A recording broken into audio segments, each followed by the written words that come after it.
자, 이번 영상에서는 본격적으로 하나의 시스템 내 프로세스가 메모리를 어떻게 할당받는지에 대한 구체적인 방법들을 살펴보도록 하겠습니다. 그 첫 번째 영상으로 연속 메모리 할당이라는 방법에 좀 초점을 맞춰 볼게요. 하나의 프로세스를 위해 메모리를 할당하는 방법은 어떻게 메모리를 분할해서 사용하느냐에 따라서 연속 할당 방법과 비연속 할당 방법 두 가지로 다시 나뉘어 볼 수 있습니다.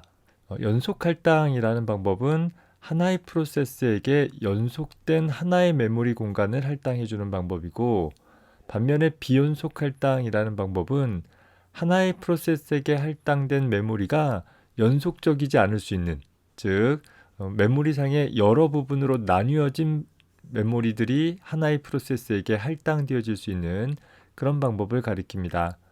연속 할당 방법은 단일 분할 할당 방법과 다중 분할 할당 방법으로 다시 나뉘고, 비연속 할당 방법은 페이징, 세그멘테이션, 그리고 세그멘테이션 위드 페이징 같은 방법으로 나누어지게 됩니다. 이번 영상에서는 연속 할당에 초점을 맞춰서 설명을 해보도록 하고, 비연속 할당에 대해서는 다음 영상에서 살펴보도록 하겠습니다. 자, 연속 할당이라는 방법은 기본적으로 하나의 프로세스에게 연속되어진 메모리를 할당을 해주는 그런 방법입니다. 현재 시스템 차원에서 주기억 장치는 크게 보면 두 부분으로 나뉘어 볼 수 있을 거예요. 하나는 운영체제에 대한 코드나 정보들이 탑재되어져 있는 그런 부분들이 있을 것이고, 또 다른 부분들은 사용자 프로세스에 대한 정보들, 프로세스에 대한 이미지가 저장되어 있는 부분들이 있겠죠. 자, 이랬을 때 운영체제뿐만 아니라 사용자 프로세스를 위한 부분도 하나의 공간으로 할당해서 사용하는 방법입니다. 이 연속 할당 방법은 다시 싱글 파티션 할당과 멀티플 파티션 할당이라는 방법으로 나뉘어 볼 수 있는데, 싱글 파티션 할당이라는 것은 전체 주기억 장치 부분들을 그저 한 영역은 운영체제를 위한 부분으로, 다른 한 영역은 사용자 프로세스를 위한 영역으로 딱 두 영역으로 나누어서 사용을 하는 방법이에요. 쉽게 생각해서 운영체제를 제외한 하나의 사용자 프로세스만 수행시킬 수 있는 그런 초기 컴퓨터에서 사용을 하는 구성이다라는 것이죠. 그래서 이 경우는 앞에서도 얼핏 예를 들어 봤었는데, MMU의 구성이 릴로케이션 레지스터를 통해서 현재 사용자 프로세스가 어디에 할당됐는가를 가리키도록 하고, 더불어서 리민 레지스터를 통해서 한계값을 지정을 해서 유효한 접근 여부를 확인할 수 있도록 해줄 수 있는 그런 간단한 구성이 되어집니다. 자, 반면에 다중분할 할당이라는 방법은 단일 분할 할당 방법과 비슷하게 운영체제 영역과 사용자 응용 프로그램 영역으로 나누되, 단일 분할 할당 방법과는 다르게 사용자 응용 프로그램 영역을 2개 이상의 프로세스들이 탑재될 수 있도록 처리해 줄 수 있는 그런 할당 방법인 것입니다. 소위 다중 프로그래밍 정도에 따라서 각각의 사용자 응용 프로그램 영역에 다수의 사용자 프로세스가 점유해서 사용할 수 있도록 해줄 수 있는 그런 방법인 것이죠. 그림을 통해서 보면 하나의 CPU에 의해서 하나의 아이번 프로세스가 수행되어질 때 보면 각각의 프로세스마다 메모리 어디에 할당되어져 있는지 그 기준 주소 값과 그 프로세스에게 할당되어진 최대 크기, 이 예제에서 P2라는 프로세스 같은 경우에는 1028번지에 할당되어졌고, 그 프로세스의 논리적인 주소의 최대 크기가 3000바이트다라는 제한이 있으니까, 따라서 내가 P2 프로세스에 있어서 내가 100번지를 접근하겠다라고 한다면, 현재 제일 처음에 확인해 보는 것이 그 100번지라는 접근이 내 프로세스 내부에 해당하는 접근인지를, 내부에 해당하는 유효한 접근인지를 먼저 확인을 해 보는 거예요. 100번지라는 것은 3000 미만의 값이기 때문에 유효한 주소이다 라고 확인이 되어지는 데 반해서, 만약에 내가 5000번지를, 내 프로세스 내부에 5000번지를 접근하겠다라고 하면 현재 내 프로세스의 크기는 3000인데 5000을 접근하는 일은 불가능하겠죠. 그런 경우에는 오류가 발생이 될 것이에요. 자, 이 예시로 둔 100번지라는 것이 유효 주소라고 한다면, 그 논리적인 주소값을 베이스 레지스터가 가지고 있는 이 기준 주소값 1028하고 더해주게 되어져서 1028 더하기 100 하면 1128이 되어지겠죠. 그 1128번지의 실제 메모리에 가보면 현재 P2라는 프로세스에서 접근하고자 하는 100번지의 값을 얻어낼 수 있게 되는 것입니다. 이렇게 각각의 프로세스들이 메모리에 탑재되어졌을 때 어디에 얼마의 크기로 할당되었다라는 것을 하나의 테이블로 관리가 되어져서 이 테이블에 근거해 가지고서 접근하는 그런 방법입니다. 자, 이 다중 분할 할당 방법은 단일 분할 할당 방법과 마찬가지로 하나의 프로세스에 대한 내용들은 온전하게 연속되어진 공간에 할당되어진다라는 특징을 갖고 있습니다. 자, 다만 단일 분할 할당 방법에서는 어차피 사용자 프로세스 영역에 하나의 프로세스밖에 저장이 안 됐으니까 그 프로그램이 수행이 끝나고 나서 사용자 프로세스 영역 다 비우고 새로운 프로세스가 수행되어지는 소위 그런 싱글 태스킹의 환경에서 동작되어질 것인데, 다중분할 할당 방법 같은 경우에는 동시에 여러 개의 프로세스가 수행되어질 수 있고 이 프로세스들이 실행되어지고 종료되어지는 것들이 시시각각 서로 다르게 일어나게 될 것이에요. 더불어서 그때 각각의 프로세스가 차지하고 있는 크기들도 서로 달라지다 보니까 어떤 문제가 생기냐면 내가 사용할 수 있는 사용자 프로세스의 영역에 점점 홀들이 생기는 일들이 발생되게 되는 것이에요. 어떤 구멍이 뚫린다 라는 형태로 생각해 보는 것이죠. 자, 뒤에 가서 그림을 하나 봅시다. 현재 전체 메모리가 2560KB 짜리 시스템이 있는데 운영체제를 위해서 상위 400KB가 할당되어졌고 사용자 프로세스를 위해서 나머지 2160KB가 할당되어진다라고 가정을 해보자라는 거예요. 자, 이 상황에서 이 5개의 프로세스들이 거의 동시에 도착했다고 가정해 봅시다. 현재 각각의 프로세스가 차지하고 있는 크기와 현재 프로세스가 수행되어질 때 소요되어지는 시간들이 다음과 같다라고 가정을 해봅시다. 그리고 각 프로세스는 타임 슬라이스가 1단위 시간인 라운드 로빈 스케줄링을 기반으로 각각의 프로세스를 조금씩 이렇게 번갈아 가면서 수행되어진다라고 가정을 해볼 거예요.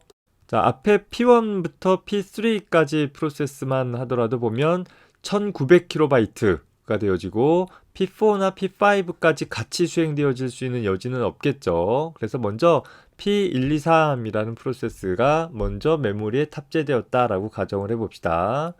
자, P123이라는 세 개의 프로세스는 각각 자신이 필요한 시간만큼 프로그램을 수행을 해 나가게 될 것이고 각각의 타임 슬라이스마다 한 번씩 컨텍 스위칭이 일어나면서 P1, 2, 3, 1, 2, 3, 1, 2, 3 이런 식으로 쭉 반복되어지다 보면 제일 먼저 끝나는 것이 필요로 하는 CPU 타임이 적은 P2가 먼저 끝나게 되겠죠. 시각 14에서 P2가 끝나게 되어지면 P2는 할당받은 메모리를 반납하게 될 것이에요. 그리고 그 반납받은 영역에는 현재 1000KB를 반납해주고 나니까 그 다음 대기 중인 P4 700KB짜리가 할당이 되어져서 역시 파일 시각만큼 수행이 되어지게 될 것입니다. 자, 프로그램이 또 쑥 수행되어지면 이 시각 이후 프로그램이 수행되어지면 그 다음 빨리 끝날 수 있는 것이 P1이 여기까지는 지금 5만큼 수행이 되어졌기 때문에 현재 나머지 5만큼이 수행이 끝나고 나서 시각 28에서 P1이 끝나게 되어지겠죠. 현재 P1 입장에서 보면 600KB가 반납이 되어지고 그 여유 공간에 이제 P5가 다시 할당이 되어질 수 있게 되는 것이에요.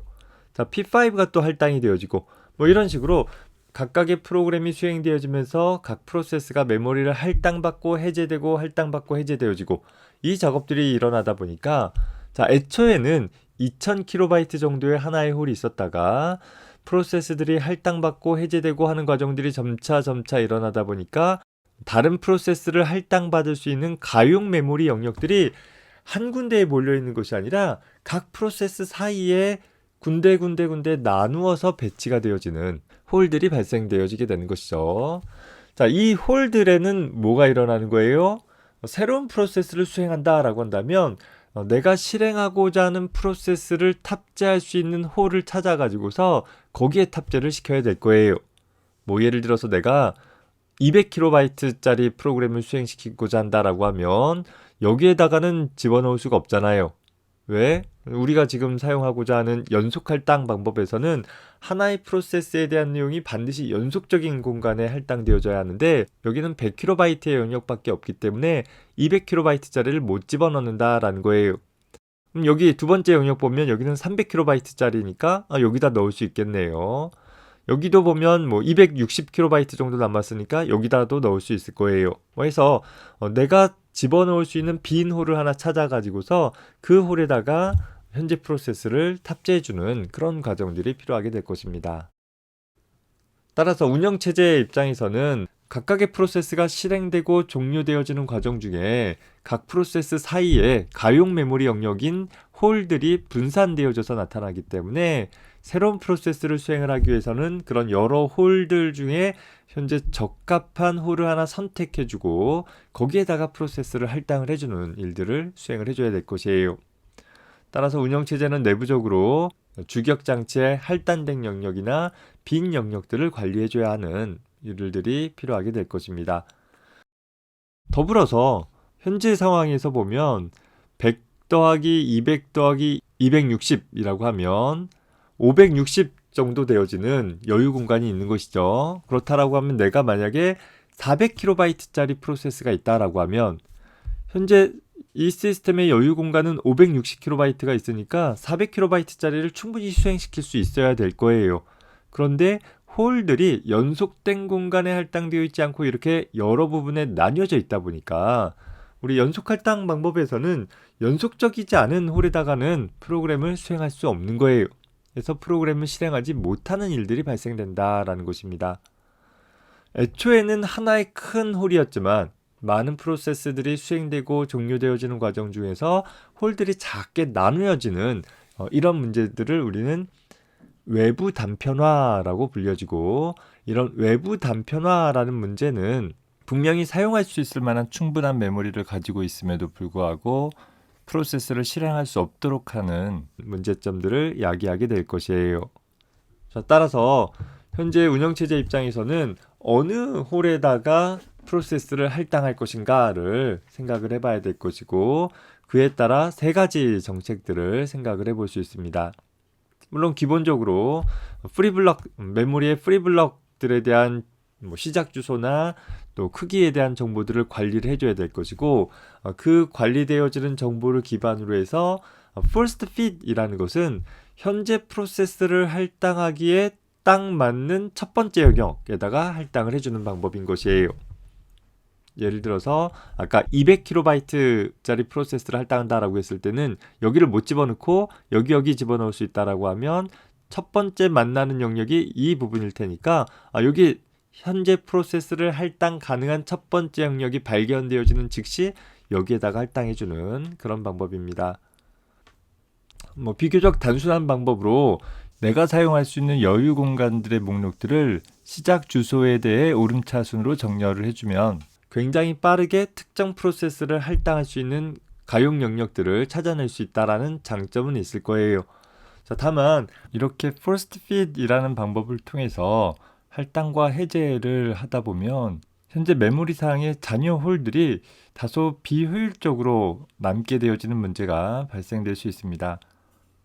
예를 들어 앞선 예에서와 같이 현재 잔여 홀들이 100KB, 300KB 그리고 260KB가 있다라고 했을 때 내가 200KB짜리 프로세스를 첫 번째 만나는 영역 여기에다가 할당을 해주게 되면 이 첫 번째 영역은 잔여 홀이 100KB가 남게 되어지고 여기는 260KB가 남게 되겠죠. 이후에 300KB짜리 프로세스를 수행하고자 한다라고 한다면 여기 100KB, 여기 260KB가 남게 되니까 전체적으로는 충분하긴 하겠지만 연속된 300KB짜리가 없는 문제점이 생길 수 있는 것이죠. 반면에 내가 200KB를 할당받을 때 첫 번째 만나는 이 공간이 아니라 이 두 번째 공간에 할당해주게 된다라고 하면 이제 잔여 공간은 60KB 남고 여기는 300KB짜리가 그대로 남을 수 있다라는 것이에요.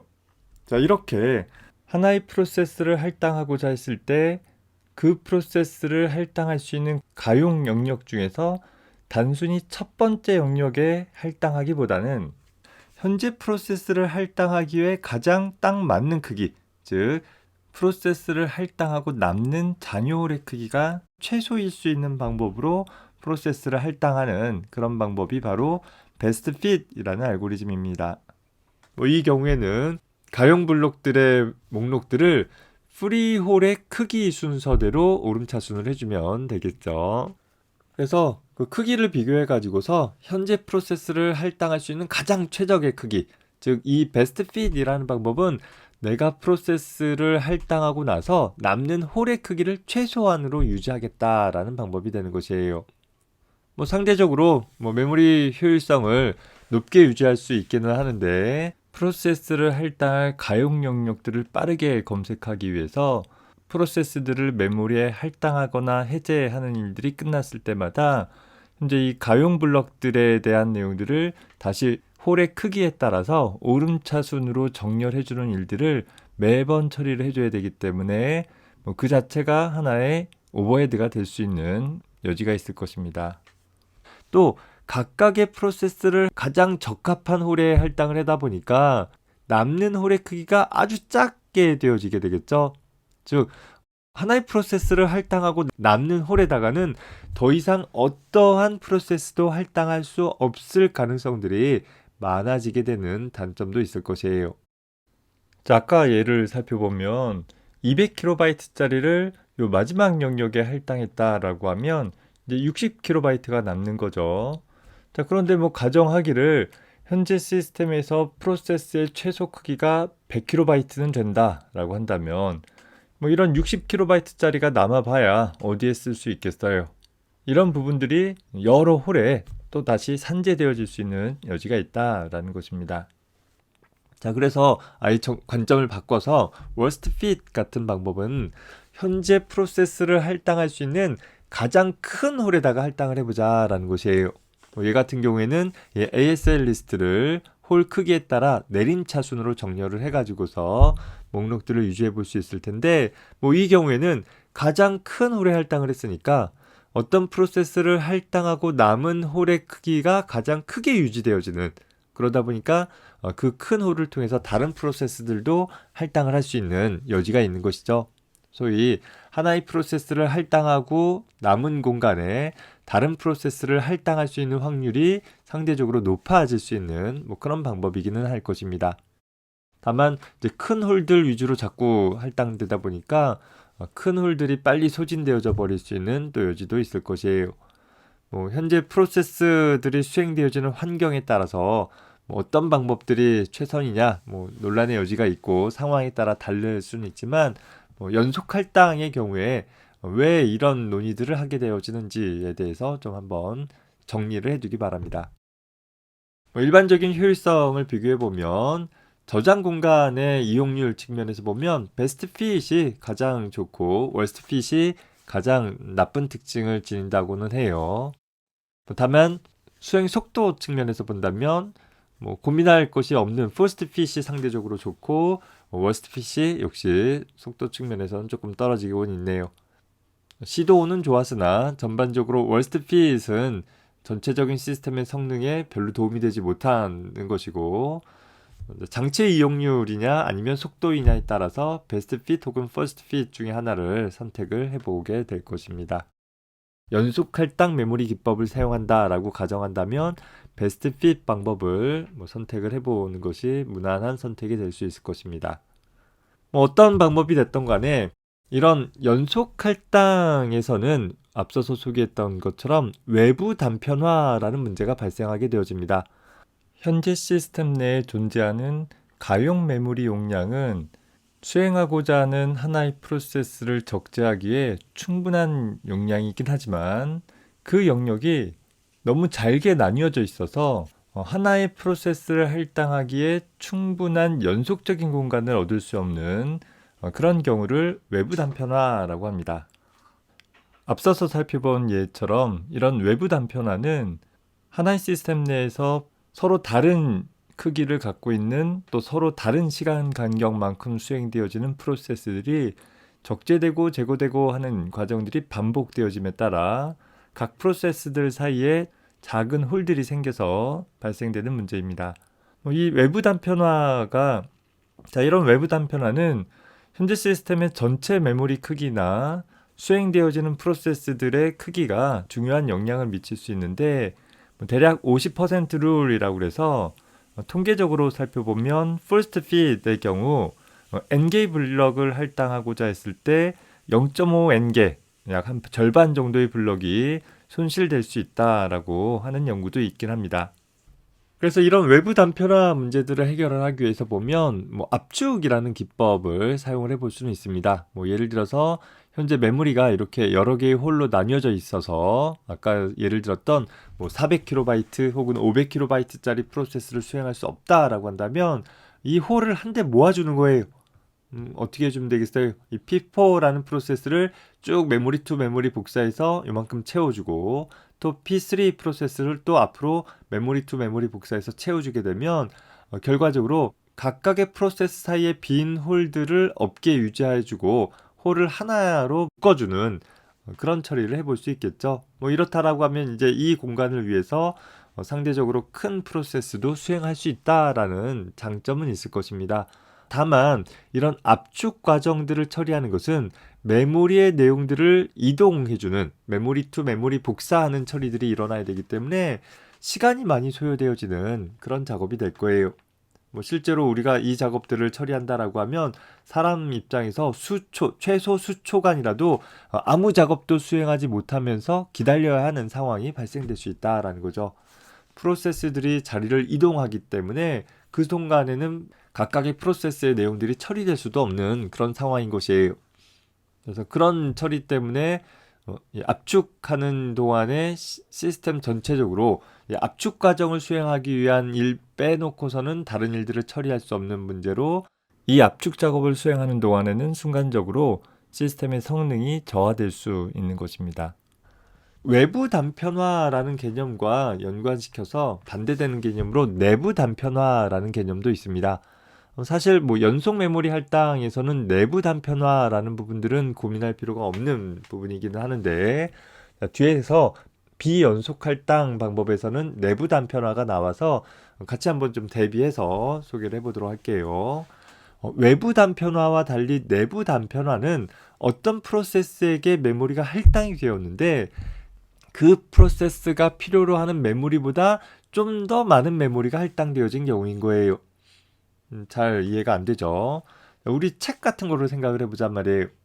우리가 옛날에 고대 시대에는 두루마리에다가 쭉 글을 썼다라고 하면 내가 글을 쭉 쓰고 나서 필요한 만큼의 길이로 두루마리를 딱 잘라가지고서 사용을 해주면 될 거예요. 이 방법이 연속 메모리 할당에 비유해 볼 수 있는 것이죠. 그런데 오늘날 우리가 사용하는 책 같은 경우는 소위 페이지 단위로 책이 만들어져 있잖아요. 그러다 보니까 책의 내용들을 쭉 펼쳐가다 보니까 현재 단원의 제일 마지막 페이지는 그 마지막 쪽 전체를 다 사용하는 것이 아니라 한 몇 줄밖에 사용하지 않고 그 단원에서 기술할 본문 내용들이 끝나버렸다라는 거예요. 그러면 다음 장의 내용을 그 나머지 여백에 이어서 쓰기에는 효율성이 떨어지니까 새로운 챕터는 새로운 페이지에서 시작한다라고 한다면 현재 장의 마지막 쪽은 빈 여백이 있다 하더라도 그것을 비워놓고 현재 단원에서도 사용하지 않고 그렇다고 다음 단원에도 할당할 수 없는 그런 구조를 갖게 될 것입니다. 우리 교재 338쪽에 가보면 다른 페이지와 다르게 4분의 3 정도의 여백이 포함되어 있죠. 바로 이 부분이 내부 단편화되어진 부분인 거예요. 현재 7장에 속해 있는 페이지이긴 하나 7장에서도 사용하지 않고 8장에서도 사용할 수 없는 그런 공간인 것이죠. 즉 내부 단편화라는 것은 각각의 페이지라는 고정된 크기의 배수로 프로세스에게 할당하다 보니까 생기는 그런 문제인 것입니다. 특히 이런 내부 단편화라는 것은 이미 특정 프로세스에게 할당된 메모리이기 때문에 압축 기법을 통해서 해결해 볼 수 없는 것이고, 결과적으로 내부 단편화를 줄이기 위해서는 방법은 각 페이지의 크기를 줄일 수밖에 없는 거예요. 만약에 우리 책의 사이즈가 지금 사이즈의 절반이다라고 한다면 아마도 아까 내부 단편화로 예시를 들었던 그 페이지의 빈 공간이 훨씬 줄어들 수 있는 여지는 있을 수 있겠죠. 다만 페이지 수가 많아지게 되니까 책이 2배 이상 더 두꺼워질 수 있고, 그에 따라 각각의 페이지들을 관리하는 부분에 있어서 효율성이 상대적으로 떨어질 수 있는 여지가 있을 것입니다. 내부 단편화에 대해서는 뒤에 가서 다시 한번 살펴보도록 할게요.